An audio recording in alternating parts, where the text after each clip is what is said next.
What is up, my friends? I hope you're all having a wonderful Saturday and you are very welcome along to today's Anfield Agenda News Roundup. Over the course of this video, we're going to be asking which club is it that FSG are looking to buy to kickstart their multi-club ownership model. A little bit of bad news for them though. They're going to face some competition for this particular club from, well, even more wealthy owners. On top of that, we're going to be giving you the latest on Liverpool's pursuit of Alexander Isak because, well, the stories keep on coming. We're going to give you the price that Liverpool are apparently willing to go to over the course of this video. We're also going to be telling you what centre-back Dean Huijsen thinks was one of the most underrated in the Premier League. That and lots more to come over the course of the next few minutes. You know the score. I want to know how you're feeling about these stories. So let me know in the comment section. Drop a like on the video if you enjoy it. And I would love you to hit that subscribe button. On top of that, want to let you guys know again about our end of season party coming up at the Hot Water Comedy Club. Myself, Connor, Steve, Jack and Chris will be there May 28th. It's a Wednesday night for our end of season party. You can get your ticket to this all ages event priced at just £20 with a link in the description of this video. And the good news, I'm also going to be at the Hot Water for the final day of the season. Those tickets went on sale today. You can find them again at the Hot Water Comedy Club website or Blackstock Market, priced at £20, and we will be there for a full screening of the final game of the season. Some surprises on the day as well, and then we're going to kick off a show that night at 7:30, and I hope to see you there. Right, let's get into the multi-club ownership stuff. So, couple of journalists today, David Ornstein and Paul Joyce, have been speaking about FSG's pursuit of, drumroll please, that's a terrible drumroll, isn't it? That's why I'm not a drummer, Malaga. But they're not going to be alone in their desire to buy Malaga because Paris Saint-Germain's owners, they also want to buy Malaga. So let's see what happens here. But this is what David Ornstein's had to say on FSG's pursuit of the Spanish Segunda Division side. Liverpool owners FSG exploring the purchase of Spanish club Malaga. Initial focus to buy the majority shareholder Sheikh Abdullah Al Thani's 51%. Delegation visited the club's facilities in February to assess the potential acquisition for multi-club model.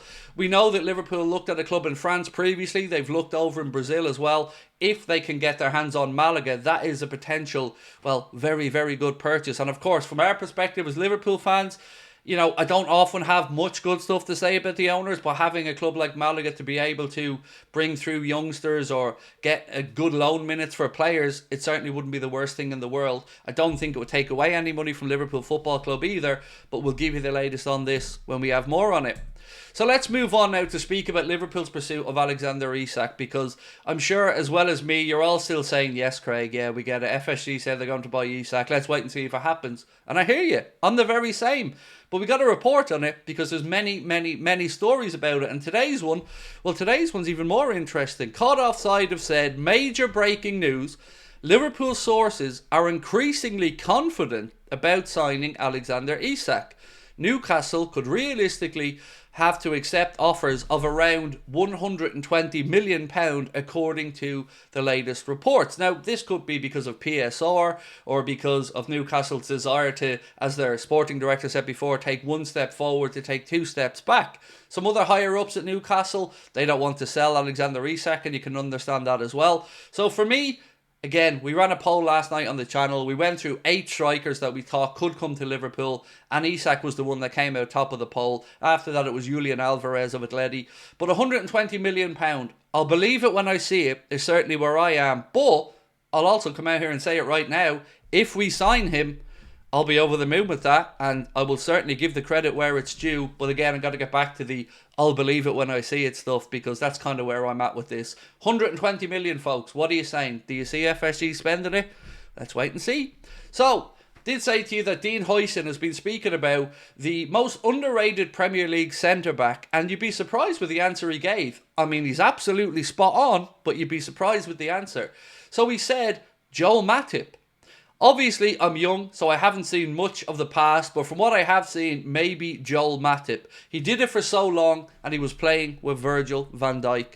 I don't know if maybe this is Dean trying to throw some kind words towards Liverpool before perhaps a summer pursuit from Liverpool. We know Real Madrid's name has been mentioned around Huijsen as well. He became a fully fledged Spain international over the last international break. So 50 million is the price tag in his, I think it's a buyout clause or a release clause. Let us know. Do you think it's going to happen? And more importantly, Do you agree with him? Because I have to say, I think it's a very astute shout from Huijsen. Joe Matip was tremendous for us whenever he was fit and available, and never let us down. So for me, I love me a bit of baby giraffe. So for Dean Huijsen to say that, I'm fully on board with it. So let me know what you think.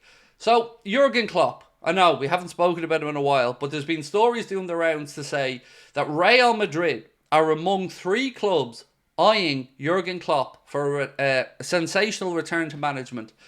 I don't know how I feel about this. I've never really seen Real Madrid as a club for Jurgen.